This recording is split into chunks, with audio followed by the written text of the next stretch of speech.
I don't want to make this a Monday morning quarterback on Let Kids Play, but that one's made the most headlines recently, and obviously this has been in the works for a long time before that. But that one in particular is currently written targets, kind of both TeamSnap and League Apps being backed by private equity, right? And there's been pretty swift industry pushback, on that bill is currently constructed.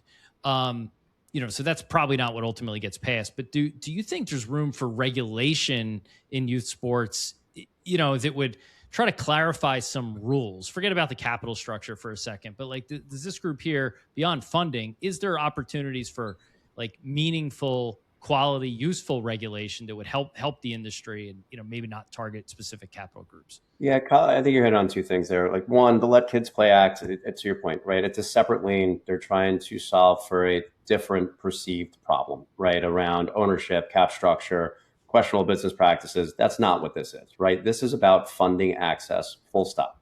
And I think if you look at the support for this bill being bipartisan, being a combination of the nation's who's who of nonprofits associated with sport, all the way through industry partners, and the warm reception this is already receiving, I think that in of itself is a bit of a telltale of like, we want to hear from the community. And we feel like for the last 6 years, we've been working closely, collectively in this coalition to determine what is the best means to impact the affordability and accessibility challenge quickly, right? And so large governance changes, structural changes, whether that being driven by national governing bodies, USOPC, that takes a while to run through the system, right? And that time in order to make those changes, yes, I believe there's areas for improvement across the board, but that's going to take time till it impacts a 6-year-old in some community that doesn't have access to play sport. And right now we're going after a much more, what we believe is an accelerated path to help solve that problem, while the more systemic challenges that exist within the United States youth sport landscape